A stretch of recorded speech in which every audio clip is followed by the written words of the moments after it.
Right, Fightland's fortunate enough to have our second exclusive with none other than Audley Harrison, Olympic gold medalist. Audley, thank you for joining us. Hey. You're back in the UK. Yeah. How have you been getting on since we last spoke? Yeah, very good.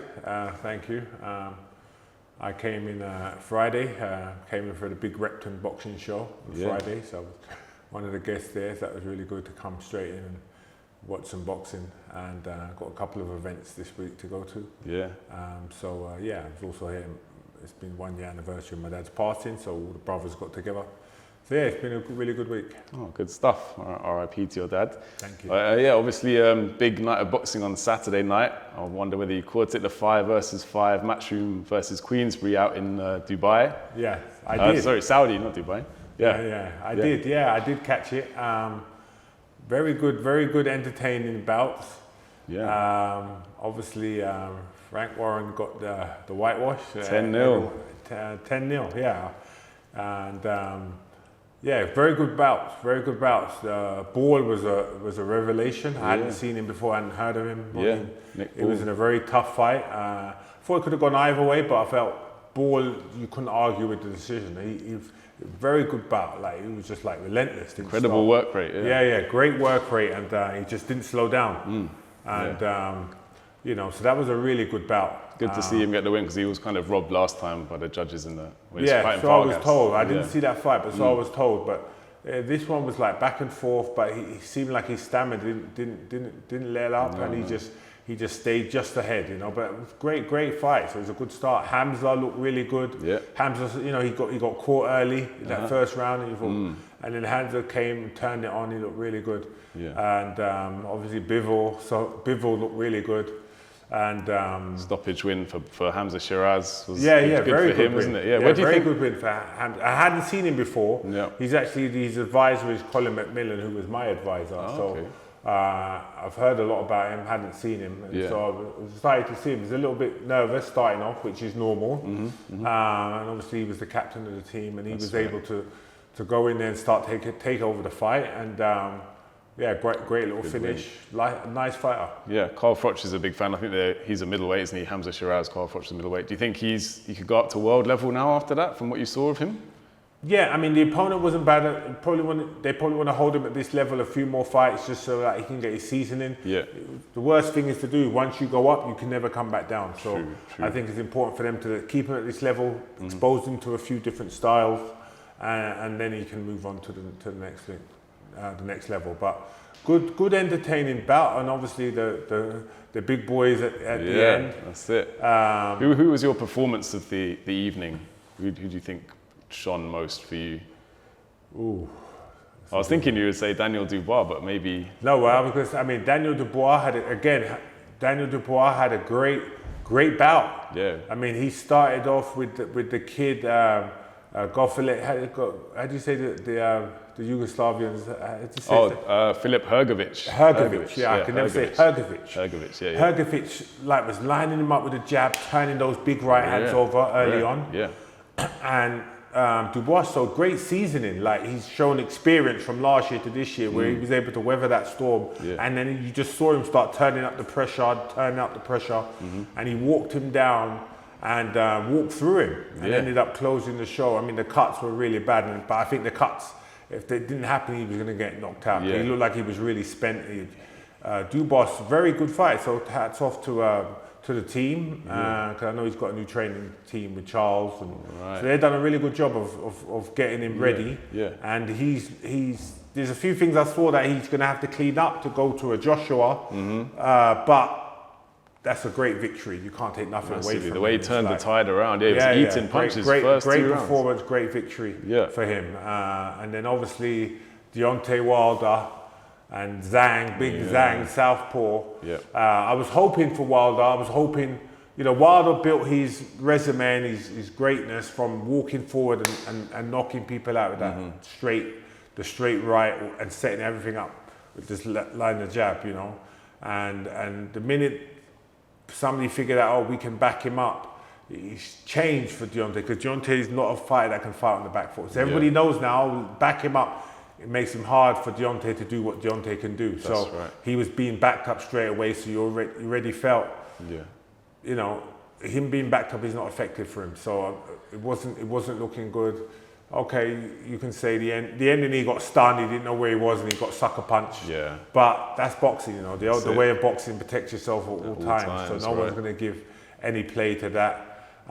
So I feel sorry for him. But unfortunately, as it happened with me, in fact, Deontay was my last. He's the one that put me into retirement. That's right. And unfortunately, that's the way it ends for most fighters. You know, Father Time's undefeated, and we don't want to walk away. We want to come back and try again. And unfortunately, that you get knocked out, and then eventually you say that's enough. So do you think he'll call it a day now? Do you think that's enough for him? He should do, because there's nothing more to achieve, and I think he's shown, he's moved to Elite, tried it, and they're not going to be able to change his style. And his style is to come forward and back. He can't learn how to fight on the back foot. That's it, because he was so aggressive before, and his mindset. Remember, he said he wanted to kill someone in the ring, which is a bit controversial. And then he went from that to, I think he's took ayahuasca and kind of said it was like reborn as a person. Do you think it took away some of his kind of killer instinct? Or do you just think it's just we all time? go through that. You go through that place where when you lose your first fight, you lose your invincibility a little bit, because you just feel like, you know, you're unbeaten, and you're not believing in the hype, but you're just believing in yourself because you've had all these victories. But the minute you lose, all that goes away, and you have to rebuild. So that's it. He rebuilt, trying to find himself, obviously a new training team with Malik. But the style that they incorporated for him just hasn't been effective against, especially against bigger guys, or guys who are the same height. It would work against a smaller guy, and it worked with some of the smaller guys. But when you find somebody your height or more, then that's not going to work. You've seen it with Fury. You see Parker jump. Parker's smaller, but he jumped on him. But when you got guys who are tall, and Zhang is tall, and he's a southpaw, that's it. You can see Deontay didn't know where he was. He had to. It just backs you into a corner. And unless you're coming out firing with that jab and the right hand, it's going to make it difficult. Fair play to him. Incredible legacy, like those Tyson Fury fights. He's done it all. You can't Olympic bronze medalist. That's right. Turned pro raw, really wild. Made a lot of money. He changed his life financially, changed it for his daughter. I mean, that was his why. He came in for his daughter and her medical conditions, and he turned his life around. He wasn't. He didn't finesse it, but he won lots of. He defended his title many times, and he's changed his life. And he should walk away with his head high. Definitely. Let's go back to Daniel Dubois for a minute there, because I saw today that Frank Warren says they're in talks with Anthony Joshua's camp now about Dubois against Joshua at Wembley Stadium, September the 21st, I think it is. That could be a huge fight. It would be a great fight. I mean, Dubois, even though I don't put him as a favourite against Joshua, he's coming on in leaps and bounds. And from the fight where he boxed Usyk, he would have gained a lot of confidence from it. Even though he lost, he would have gained a lot of confidence. He did well in that fight. I mean, great body shot. He done well in the fight. He was competitive. Very much. It wasn't one way. No. The fight with Hrgovic. He weathered the storm early on. Same with Jarrell Miller. He kind of had that same. Miller the same. And so he's becoming into a seasoned heavyweight. He's only young, 26. So true. He's getting this belief. He has a camp around him that believes in him. He believes in his team. And so him against Joshua, he ain't going to go in there in any fear. He's got nothing to lose, everything to gain. That's right. So it's a fight worth watching for sure. Yeah, because he had some kind of slander against him, after the Joe Joyce fight. People call him a quitter and things like that. Do you think he's put that to bed now? Yeah, definitely. I think it's, forget what the other people are saying. It's all about what you. Even for himself, he had to prove it for himself. And I think he's ticked off those boxes now. That's a long way away now. And these fights that he's had, and these victories, and the learning that he's had, he's moved himself into contender status. So he deserves a shot. If he fights that, nobody can complain, because Hrgovic was definitely going to get that shot if he won. True. So you got to say Dubois deserves it. Why not? Yeah. What you said? You saw a few things in his technique and in his style that need tightening up. There's a few things. Like, I'm very technical. Yeah, he was using a double jab a lot, wasn't he? What the corner was. The double jab, but just like technically, the hands have got to just come up just a little bit. You can get off the line, but you just want to you want to like roll your shoulders. You don't want to stay here. You don't want to stay here. You want to stay here. It's the difference between here and here. Because a guy throws a quick punch and they're coming over the top, he's going to catch you. So you don't want to have it here, and you want to just these shoulders just want to be a little bit looser and just come up here. So that way you can just kind of ride the shots a little better. Okay. Because somebody like a Joshua, he's going to come in 1, 2, 3. So you just want to be able to tuck. Yeah. You don't want to be here because you're not going to be able to react quick enough. Yeah. So a lot of shadow boxing. If I was in Dubois' team, and I spoke to Dubois when he fought Usyk, I was talking with his team. I was talking with Charles. We were talking about, they sent me a few videos. I mean, it's not really public knowledge, but it's public now because I'm talking about it. Yeah. But I was talking with them and giving them some tips and tricks because I want to get involved with the right heavyweight. I want to come back and help the right heavyweight. That's right. I remember you saying this last time. Yeah. Because I have. There's not many guys like me who have my knowledge. Exactly. From Phil Torrance to Buddy McGirt, Shadi Saluki. Yeah. Like I work with trainers from the beginning who just gave me everything. They're all American trainers, but they gave me everything. And all of that knowledge is here. And I've been in training camp with Lennox Lewis, seeing Emmanuel Stewart do his thing. I've just got a lot of knowledge here. Yeah. People like Dubois, that level where I can like that's the finishing they need. They need finishing. Like Lennox, he lost early to Ruddock. Yeah. He changed trainers. He had Pepe Correa. Then he changed trainers. Then he lost again to Hassim Rahman. And then he went to Emmanuel Stewart, and Emmanuel Stewart finished him off. Same as Vladimir Klitschko. Yeah. Vladimir Klitschko, he lost to Corey Sanders. He lost early on to Ross Purity. Then he went to Emmanuel. Emmanuel finished him off, like for his style, cleaned him up. Yeah. That's the kind of trainer I am already. Even though I'm not training nobody, that's the kind of trainer I am. You've got that knowledge there. Because I have the knowledge, I have the fundamentals, and I can see straight away strategically what you're doing wrong. Yeah. Yeah. So whether it's Dubois, whoever it is, so when I watch him, you just give me a video of him and I look at him and I can see what he needs to do. Right. And they're not doing it. No. And I know if I had him in the gym, the stuff that I'd have him doing would just clean him up. So Dubois is a good one because I can see what he needs just to finish him off. And it would help him against somebody like a Joshua. Even Joshua, I see what I just watch them and I can see what they need to finish them off, to just complete their style. Okay, well hopefully Dubois comes and gets in touch because he, like you say, he's still quite raw, but he's got most of the attributes. He just needs that little finishing. They're developing. It's just touch. There's a couple of things that he can add to help him. So say that fight goes ahead, Joshua Dubois. Do you think Tyson Fury will be kind of lurking, waiting, wanting to fight the winner of that? Or do you think he's more, obviously he's going to have the rematch against Usyk first, rematch. And then after that, it's kind of like an open situation, isn't it? Where do you see the heavyweight scene going? Yeah, it's exciting. Yeah. I mean, like Tyson Fury and Usyk, it gave him a great battle. Yeah. Some people thought Tyson won it. Other people thought Usyk won it. He gave him the best competition.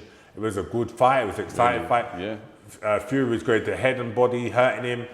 You saw him backed him up a few times. So it was a good fight. It's a fight you definitely want to see again. Yeah, 100%. And Fury against AJ is an unknown. You can't say either way. Fury for sure, you can't say AJ before. So it's still a fight we want to see. Yeah. We spoke about wanting to see Deontay Wilder and AJ, and now we're not going to get to see that because they didn't strike where the iron was hot. Yeah.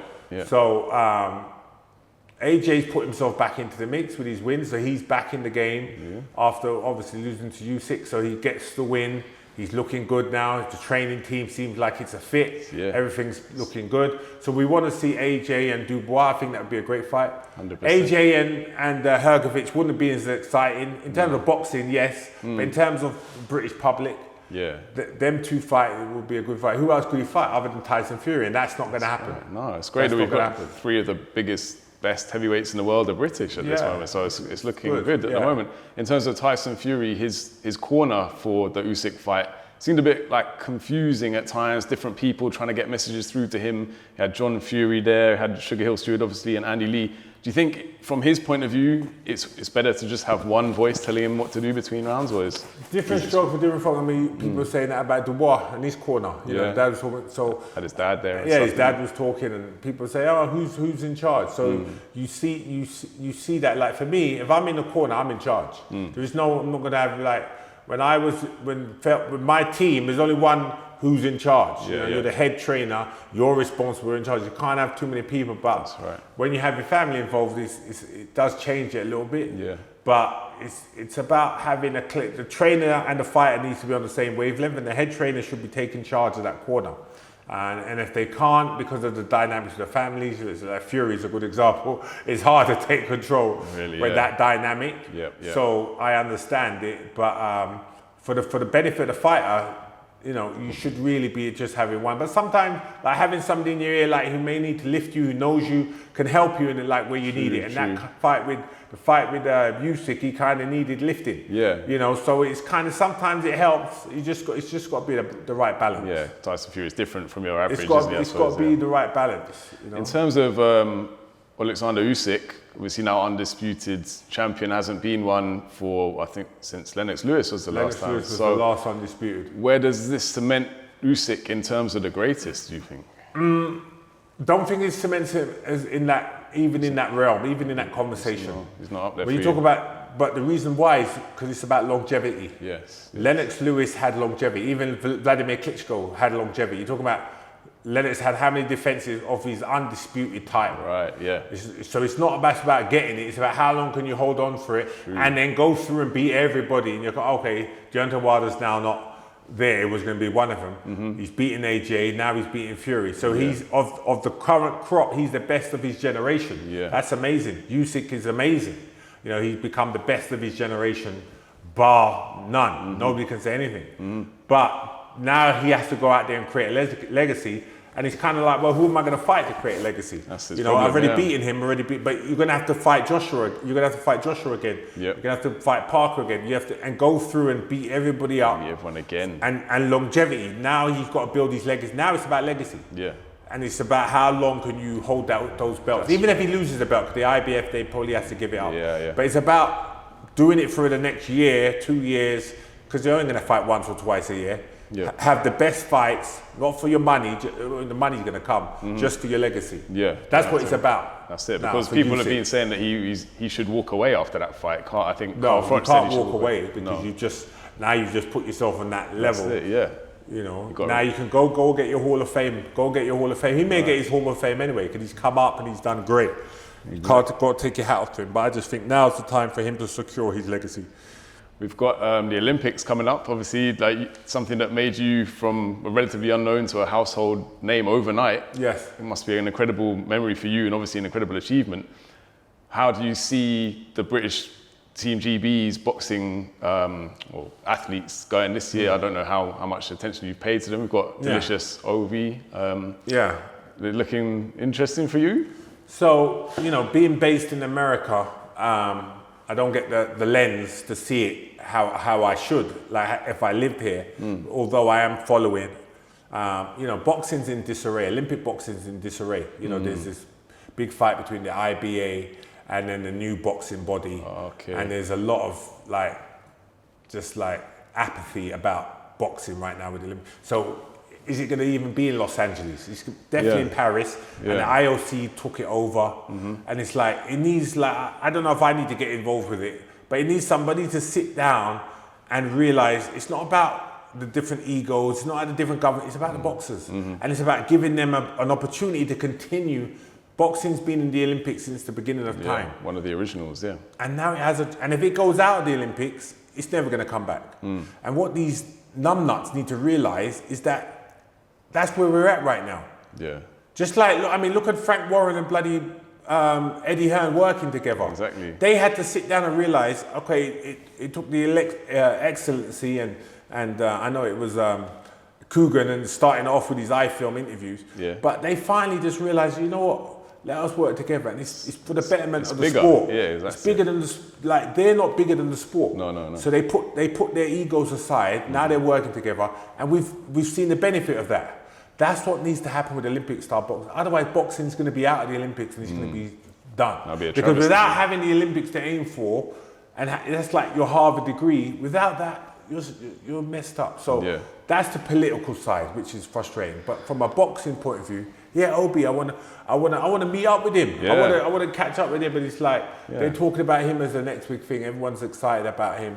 And so I'm really looking for him to go there and get that gold medal. And it's a lot of pressure on him. But you know, you've had me, now you've had Joshua, you've had other people come through and get medals. That's it. So England, you know, what people have to realize is that England, before my gold medal, hadn't won a gold medal for 32 years, right? Yeah. People have to understand this. So my fight, and I stayed amateur, 27 years of age, Frank Warren, and offered me 100 grand to turn pro after I won the Commonwealth. Right, really? And I said, yeah, but when I win the gold medal in 2 years' time, how much are you going to give me? Exactly, you're playing the long game. Right, and it was like, yeah, but you're going to win. Nobody's won it for 32 years. But I knew the power of the gold medal, right? So what people have to understand is, I campaigned, I set up a boxing union, and I campaigned to get funding for boxing, because boxing wasn't part of the world-class performance plan. It wasn't part of the lottery funding. Which is crazy when you think about it. Well, we hadn't won it, it's all on performance. We hadn't won a gold medal for 32 years. Yeah. So how can you get it? I understand, You can't. So I went and campaigned, and I went to Tony Banks, who was the then sports minister. And I went there with 100 petitions, and I went there with 100 students from my university boxing club. Amazing. Yeah, and we went there, and I ended up having a meeting with him, and he gave us 500 grand boxing that allowed us to go to Commonwealth Games. Yeah. We got 4 golds.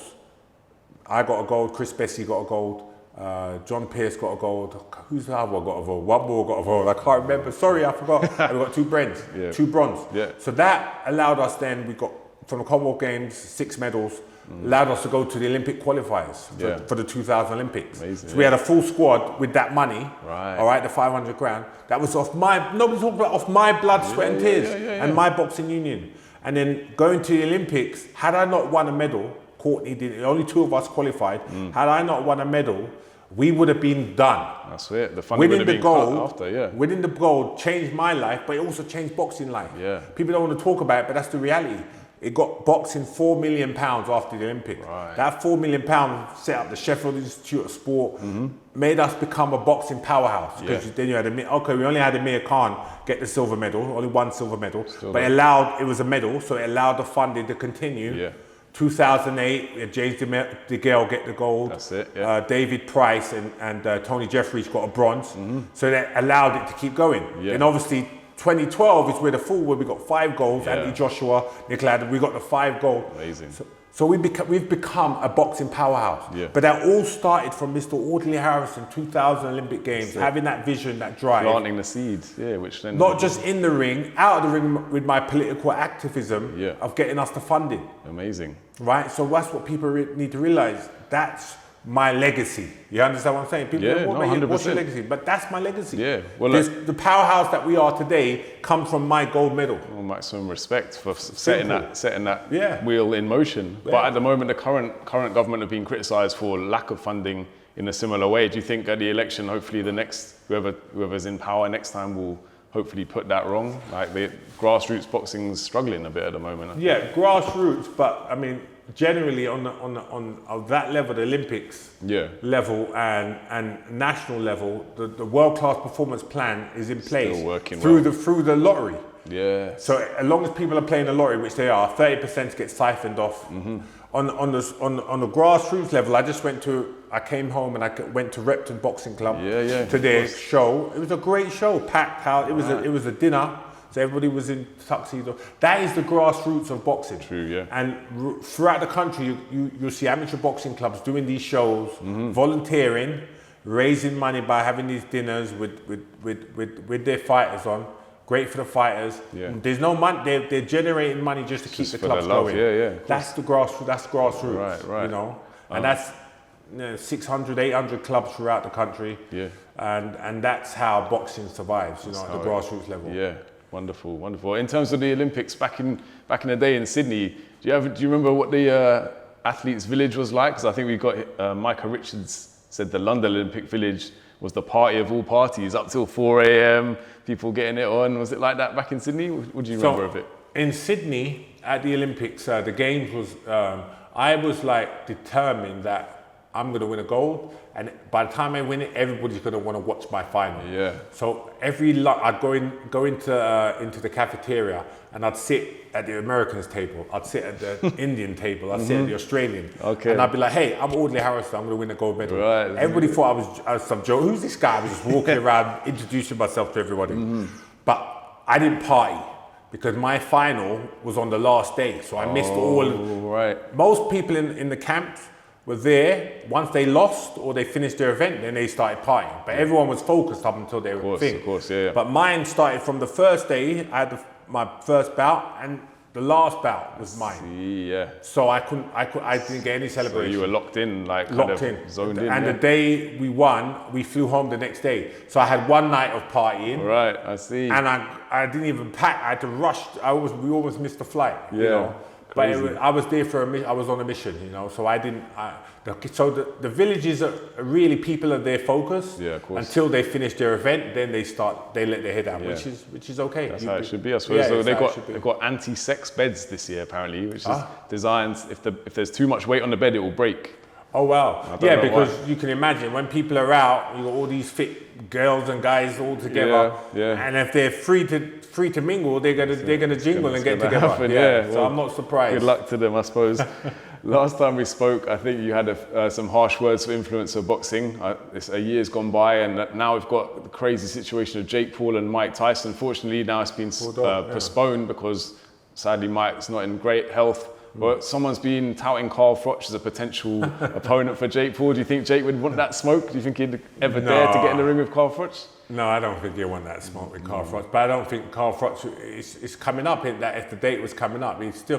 For Carl Froch, he hasn't boxed for a little. He'll still need time. He's in good shape though. He's in good shape. Yeah, but you still got to get in boxing shape. Yeah, you know, true. If you haven't boxed for 6 weeks, even though you're like, I'm only fighting an influencer, you still got to get. You don't want to, because that will level it up. If you haven't trained, you're not in shape. All of a sudden, his inexperience, the fact that you're a football world champion, but you haven't boxed, you haven't sparred, you don't want to level it up. So I know Carl's smart enough. He's not going to even risk that. But even if the money's there, though, the money would be good, though. He don't need the money. I think he's got like 200 properties. He doesn't need the money, and he had a good career. So I think you got to be smart. Like influencer boxing, like I say, don't hate the player, they hate the game.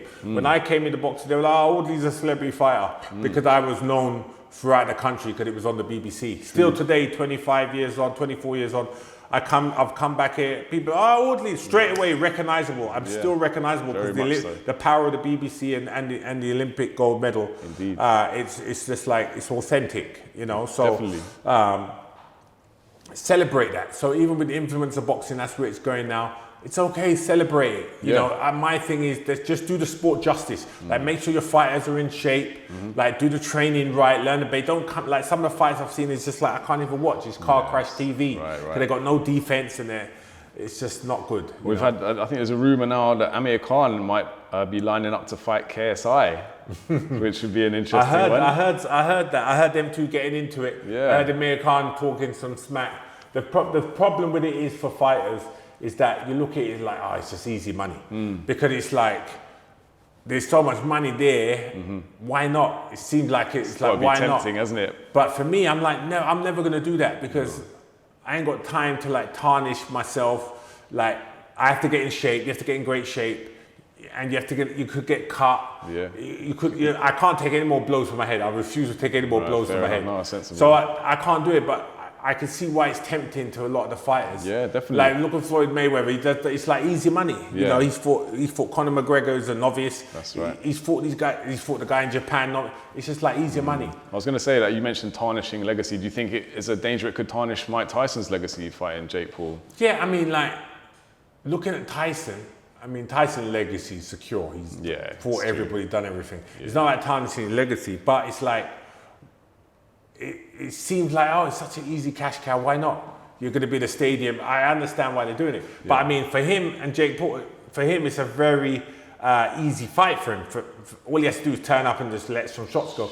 But if he can't even do it because his back is so bad, you can see what's happening. He can't even do it. So I just think it's a good move from a marketing point of view for both of them because Tyson's still got a big name, huge name in America. Absolutely. And Logan Paul has his crowd, he has a big name in his market. So it would be huge. It's just a cash cow. And right now you've got to realize people now, it's like this life that we have, like don't care about what people say. Don't care about what people think. Do you? Do you? That's right. People are going to always comment. People are going to have something to say. Do you? If you believe in what you're doing. So Logan and Jake, they're like, they got their prime, they're doing all these little things. People are cussing them out. Hustlers, they're making their money, they're hustling, making millions. Big You think time. they care? No. When I was boxed on the BBC, people said, and I'm making my money, do you think I cared what Frank Warren, anybody? No, I didn't care. Yeah. When you know who you are, you know what you're doing, just do you one day, right?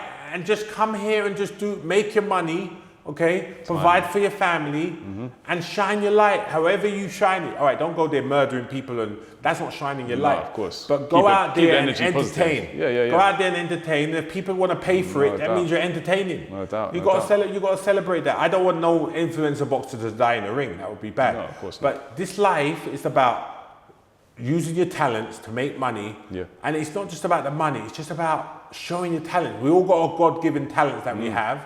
And obviously the pools have shown that you can use that. Now they've got set up Misfit Boxing, they're doing Prime. Yeah. Just like the Kardashians, people are hating on them, but they're making their millions. Just keep shining. Just keep throwing your light out there. Every time people talk about you, just keep throwing your light out there. That's what I do. For someone like you, is obviously, you're not just a boxer, you're multi-talented, you're a businessman as well, but also we're going to talk about poker in a minute, because that's something that also you've honed your skills at as well. Yeah. But just before we move on to the poker, just a quick one. In terms of the 5v5, do you think that's a kind of bit of a gimmick, or do you think that's something that can move forward and something that they'll do again and again? Because I mean, come on, it's like, people say, oh, the prize fight. I won the prize fight twice. Okay, So you could say that's more of a gimmick, because, but that became credible because it's like you had old champions, like, former world title champions in there, even Herbie Hyde, you had all fighters in there, and you had young fighters, and it made it credible. Yeah, and people were in there fighting for their lives and making it work. I won that twice. Yeah.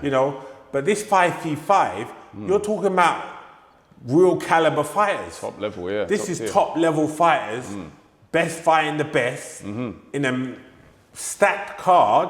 Bivol was even on. Come on. Yeah, it's true. So this is a different level. So we haven't seen this before. It's very competitive every fight, isn't it? It's very competitive every fight, and we haven't seen this where two promoters are working at this level. The two biggest promoters in the UK right now. They're the two biggest. So you've got Boxer underneath that coming through, but those two are the biggest. So now you've got the Americans looking, you've got Arum and that looking, and the Golden Boy. Everyone's saying, well, it can work because you're putting the best fights on. I mean, Al Heyman, they've made fights, haven't they? Like he's took Canelo over to the other side. They've made the fights. True. But this was like 5v5. This was a stacked card. It really was. So it worked. It definitely worked, and it got people's attention. They always in Saudi Arabia, they say, oh, the next one's going to be in Wembley. It's going to get people's attention because it's very competitive, and but the level of it was very high. That's it. It's refreshing as well, isn't it? Do you think Matchroom will care that they didn't win any fights on that card? Do you think their pride will be home? I mean, ego, of course it will. And the fighters will forget, the fighters have got pride. Of course. These fighters some of the fighters are unbeaten. They went in there to win. Yeah, no doubt. Deontay went in there to win. Well, Bivol, obviously, he won that because he was supposed to be boxing Better Biev, wasn't he? Yeah. Which is now being delayed, but that will be an incredible fight. Oh, that's going to be a great fight. Yeah, two of the best of the best. Yeah, that's a fight. Again, that's going to be a beautiful fight, wherever really that's going to be. Tough to predict that one as well, isn't it? Yeah, that's, Better Biev is just seemed like invincible. It does, yeah. But Bivol is seems to be able to figure out everybody. So that's going to be a great fight. The immovable object meets the it's going to be a great. That's going to be a great fight when they reschedule that. Should we chat about poker then a little bit? Seeing as you're the man, you were playing in the WSOP recently. I think when you put a video up on your Instagram of you in a hand, and I don't know whether you were bluffing or not. You're probably not going to want to tell us, but you bluffed him off the pot anyway. So I bluffed you off. You took the pot down. It wasn't bluffed. I actually had the absolute stone cold. No, I didn't have the nuts, but I had the best hand, and I was extracting value.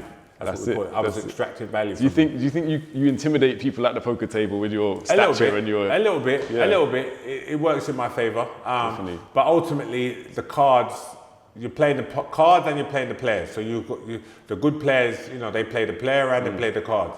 And the World Series of Poker, the circuit event, that's the highest level. Yeah.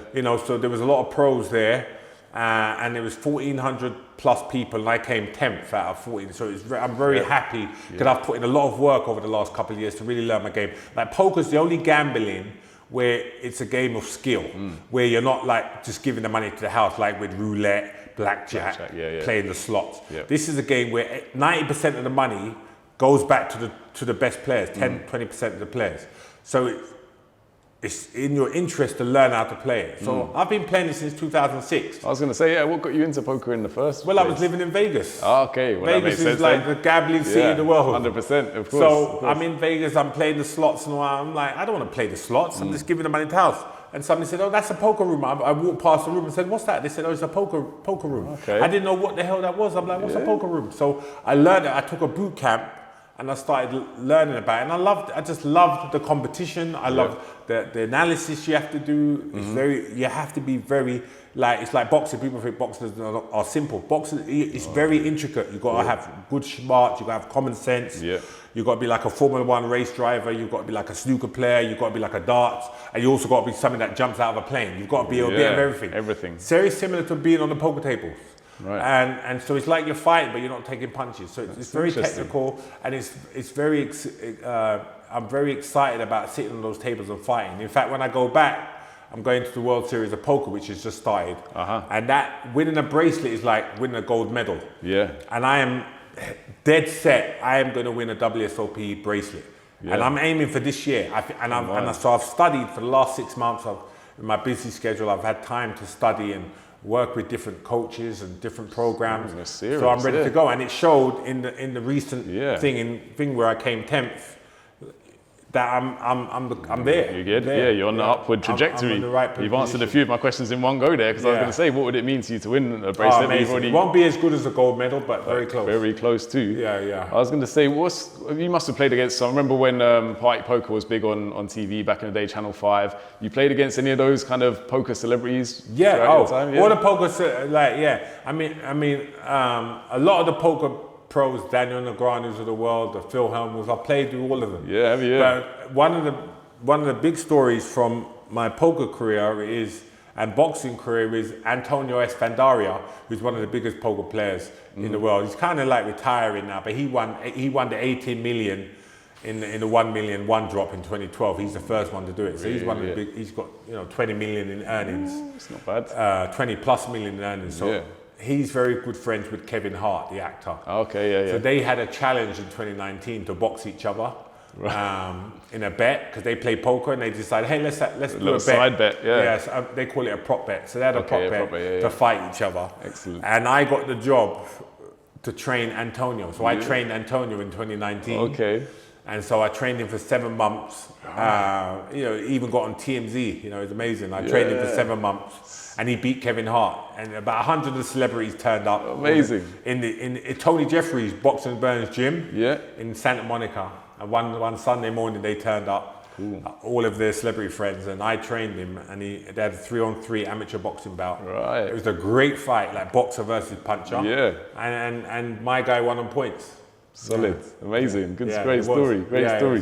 One question here: who would be your chosen opponents at an ultimate celebrity poker table, alive or dead? Ooh. If you could pick five people. Well, I want all the guys with the big bankroll, so I can take their money. Who play poker. That's the good so answer. Ryan Garcia is one. Garcia. He's a good player, is one. Yeah. Carl Froch is another one who plays. Yeah. Chris Eubanks is another one that plays. Yeah. Okay. So those three would be. I'd love to sit there because I look at myself as the first guy through the door of this new generation in boxing. Like, I came through the door first with the Commonwealths and then the Olympics, and I blew up. Same with poker. I'm the first boxer through the door with poker who learnt the game and understands the game. And so I put myself against any of the boxers in a poker game. Okay. So that's anybody who wants to organise a celebrity boxers poker event, get Eubanks, get Carl Froch, get Ryan Garcia. Yeah. There's a lot of other boxers who are poker players who think they can play. I know Antonio Tarver's the other one. Right. So that's what they should do. Get a boxing. We're talking cash game as well. Do a cash game. You can pull it. You can do it. You can do it for charity. Yeah. Put a 100 people tournament. Nice. And put every one of the boxers on one table. So there's 10 boxers, boxing poker players. Okay. Put them on one table each, and you have 100 people of the public playing. Yeah. And we're the bounties. Yeah, so you've got a bounty on your head. We'll have a bounty on our head, and we'll see which boxer comes out on top. Love that idea. There's an idea for you. Who's going to jump on that? Yeah. Who is going to jump on that? Because that is a great idea. Let's do a boxing poker celebrity tournament. We'll do it for a charity. And maybe I'll put that for my charity, Their World. That's a good shout. Maybe I'll put it for Their World, which I'm a patron of. But that would be a great event for a good cause. Brilliant idea. Brilliant idea. Have you got any advice for aspiring poker players just coming on to the scene, or is it just the case of you've got to grind? You've got to learn. If you want to play poker at the highest levels, you've got to manage your bankroll, number one. Don't overspend your bankroll. Set a budget and stick to it. True. But you've got to learn the nuances of the game. It's very technical, and you've got to learn. You've got to spend time studying. Go to YouTube or read some poker books, or go sign up with one of these different poker sites. There's so many of them now, and learn the fundamentals of poker. Just watch. It's very technical. Watch a lot of poker as well. Watch it. That's part of it. But watching's. It's like you can watch fights, but you actually get in the water and get wet. Right. You have to do the work. Facts. Is there anyone you kind of based your game on or idolise? No, I'm a bit of everybody. Yeah, I'm a bit of everybody. the best of them. There's a lot. I love Daniel Negreanu's style of play. I like Phil Elmer. People can better. But I just love. There's so many new guys that's on the scene now, and I just get a bit of everybody. There's a lot of people with kahunas who are just like not prepared to get it in with nothing. Right. And it's close to the final table, and they're just going for it. It's like bluffing off their tournament life. Right on the bubble. That's it. Don't care, just going for it because they have a read on the player, and it's just got to be aggressive in poker these days. Be aggressive. Do you play much online, or are you more of a face-to-face type person? I'm more of a face-to-face because in California you can't really play online. It's difficult. Of course, to play online. Right. So, fair enough. Yeah. All right. What about biggest wins? Any big memorable tournament wins or my biggest win is 90k. Yeah. 90,000 was my biggest win in 2009. That was my biggest win. I came third, and in that tournament, I'm the one that got Phil Hellmuth knocked out. No way. Yeah, he bluffed me. He bluffed me with ace-9 off. I had ace-9 off in the big blind, and I was just fed up of him stealing my blinds. Brilliant, so I just defended all the way to the river, and he made big bet on the flop, big bet on the turn, big bet on the river, and I called him down with ace-9, and it just ace high. It was just ace high. That's it. And that crippled him, and got him out, and that's where I got my big win. There was 14 left when I made the stand. Solid. It was the boxing. I said, right, I'm making a stand. You've been stealing my blinds, and that took me to third place. Fair play. Oh, you've got me wanting to play some poker now. I'm feeling heights. This is boxing. This is poker. This is the whole shebang. This is it. Everything. But you've got to be aggressive in everything you do, man. Yeah. But Audley Harrison, amazing, man. Lovely to talk to you again. Thank you very much for your wisdom, mate. Thank you. Brilliant stuff.